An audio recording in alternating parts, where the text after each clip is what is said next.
Et c'est Christian Lacombe qui va donner le coup d'envoi du match pour Bourg-en-Bresse. Les Bressans sont en blanc, les Savoyards en jaune et noir comme de tradition. Et c'est parti pour le coup d'envoi du match qui est tapé par Christian Lacombe. Un ballon bien réceptionné dans les 22 mètres par l'équipe chambérienne. Alors c'est pas forcément son meilleur côté puisqu'il est sur son pied gauche. Excentré donc sur son pied gauche avec cette pénalité à tenter. Côté gauche, pied gauche. Et la pénalité, elle va passer entre les perches tout de même pour Christian Lacombe. Il monte un niveau par an en fait sur les 3 dernières saisons. Et bien sûr, si vous êtes dans l'un, vous connaissez peut-être l'Intime Rugby Sevens qui participe au circuit élite. Il est le cofondateur de cette association de rugby à 7. Et là sur cette tentative, eh bien ça va passer entre les perches pour le joueur de Seven, mais surtout qui essaye de passer au sol et d'aller pilonner la défense burgienne qui s'est mise à la faute. Goneva désormais en puissance. Dufaux qui aimerait pouvoir ressortir le ballon, qui redonne le bord du rack et il s'échappe. Coignat, l'essai de Thomas Coignat, lui l'Indinois d'origine, qui a été formé à l'USPI Gex. Il a grandi du côté de Cessy dans l'Ain et c'est lui qui vient marquer le premier essai dans cette partie, le 3e ligne centre du avec des scénarios un peu cruels, notamment la fin de match face à Albi. Et Christian Lacombe qui s'élance pour tenter de réduire un peu l'écart au score et ça passe pour l'ouvreur Bressan. 10-6 donc.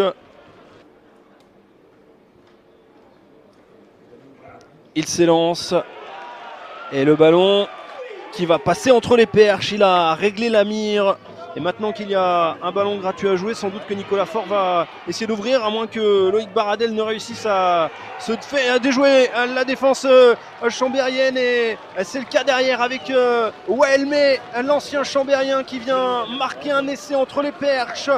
Les joueurs de l'USBPA qui ont insisté devant, qui ont insisté avec leurs avants.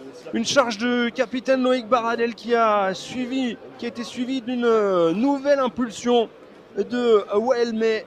Et Waelmé donc qui permet à son équipe de revenir à 13-11.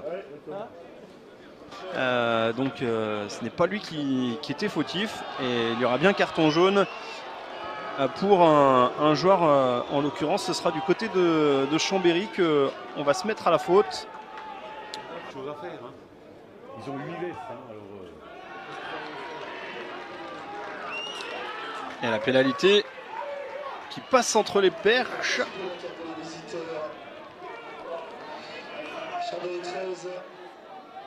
Il avait simplement manqué le premier en tout début de match.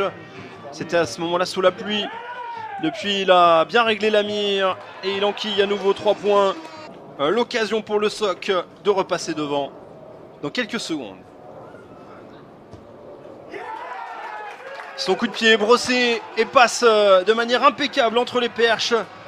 19 pour Chambéry, 16 pour l'US Bressane. Et le ballon bien saisi avec le groupé pénétrant. Et Thibaut Dufaux qui tape sur les fesses de ses avants. Les 3 quarts qui sont venus rejoindre le mouvement. Il y a un avantage en cours et il y aura un essai. L'essai qui va sceller la victoire du côté du SOC.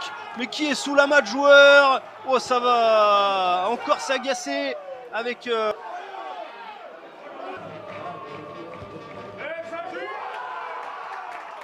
Voilà donc 26-16 pour cette équipe chambérienne. 2 essais à 1 dans cette partie. Victoire donc 26-16 pour Chambéry sur sa pelouse. Bourg-en-Bresse qui va donc repartir bredouille de ce court déplacement. Les Burgiens qui ont très longtemps collé au score et qui ont finalement décroché à 10 minutes de la fin de partie.